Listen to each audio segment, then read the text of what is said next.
Wel, mae yna sŵn a cyffro yma yn y cylch moch. Y Prif Bencampwriaeth Mochyn Sengl, a mae'r beiriad wedi penderfynu, dwi'n meddwl. Eiron Owens a Brindley Davies, a finne wedi bod yn crafu ben yn answyddogol. A dyna hi!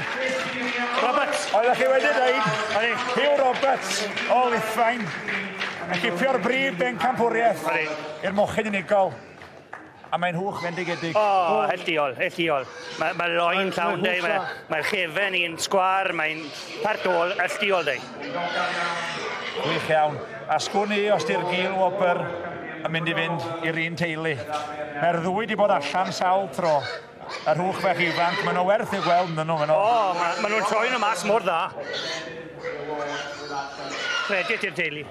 Lot o waith i gael nhw i'r safon yna, mor ifanc. Mor ifanc. Achos, wel, maen nhw'n gweud, beth yw hwnna, 12 wythnos oed? Beth yw hwnna? Ie, o, dyna ni. O, ie, wedi cael.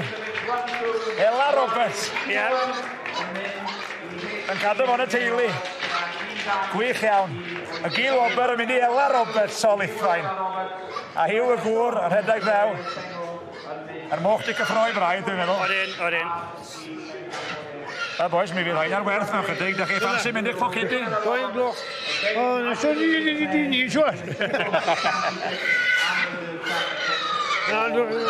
Dwi fflagi dda ddyn nhw. Mae nhw. O, dim hore. Ie, dach chi'n meddwl fysa werth gadw hynna ymlaen i fagu? Bydden ni yn meddwl, mae bechod. Achos maen nhw mor ifanc a mae potensial ymnadw yn nhw.